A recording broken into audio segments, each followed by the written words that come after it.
राधे राधे, जय श्री कृष्णा।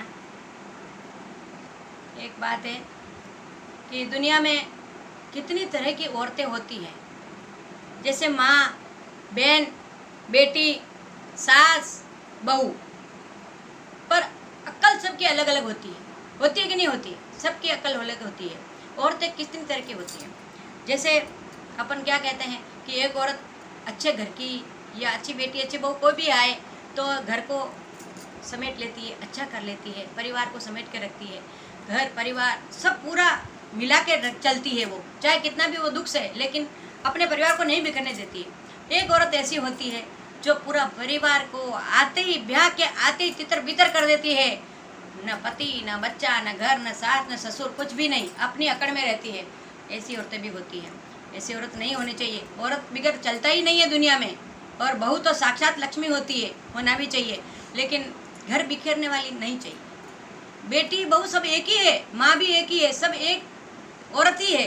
भगवान ने बनाई दो जात, स्त्री और पुरुष, तो इसलिए सबको अपने अपने दायरे में रहना चाहिए। तो इसलिए मैं ये क्या कहती हूँ कि जैसे औरत बिगड़ नहीं चलता है, लेकिन कुछ अवगुण औरत में होते हैं तो नहीं होने चाहिए।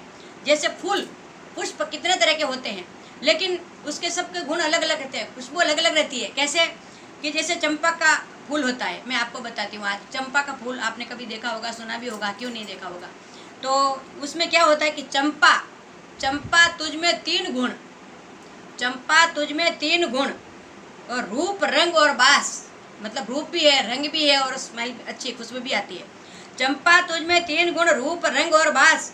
अवगुण तुझ में, अवगुण तुझ में एक है, उसमें एक अवगुण है कि भंवर न आए पास। अवगुण तुझ में एक है, भंवर न आए पास। चंपा तुझ में 3 गुण, रूप, रंग और बास। अवगुण तुझ में एक है, भंवर न आए पास। तो जिस फूल पर भंवरा नहीं बैठता है, वो फूल कुछ काम का नहीं रहता है। इसलिए कितने भी खूबसूरत हो, और औरत भी जब घर बनाए, परिवार देखे, सब देखे तो अच्छा लगता है। बिकर तिकर कर दे तो उस औरत में गुण नहीं होते हैं वो।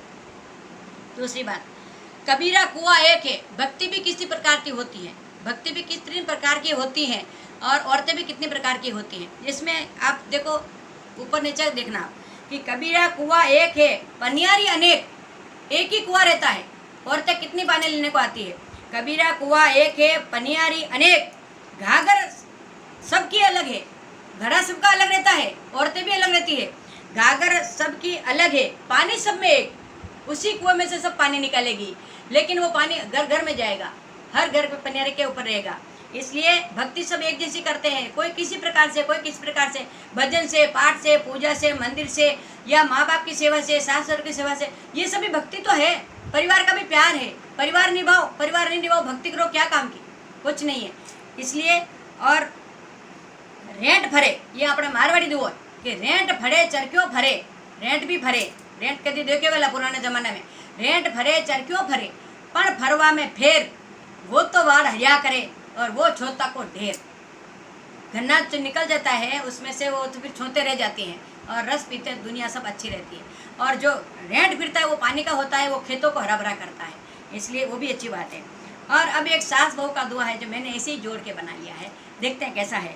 कि सास कहती है बहू कि सासू तुझ में 100 गुण है, सासू तुझ में 100 गुण, अवगुण मुझ में अनेक, अवगुण मुझ में अनेक।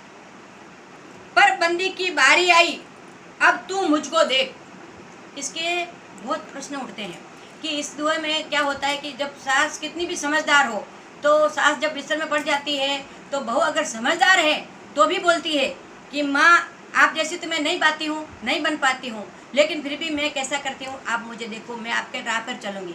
और इसमें एक दूसरा ये भी होता है कि ज़िंदगी भर वो सास सिखाती रहती नहीं सीखती।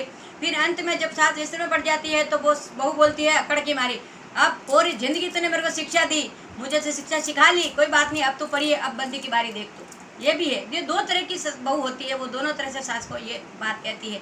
अच्छी बहू होती है, वो बोलती है सासू माँ आपके राह पर चली हूँ, मैं सब कुछ अच्छा करूँगी, आपके जैसे निभाऊँगी।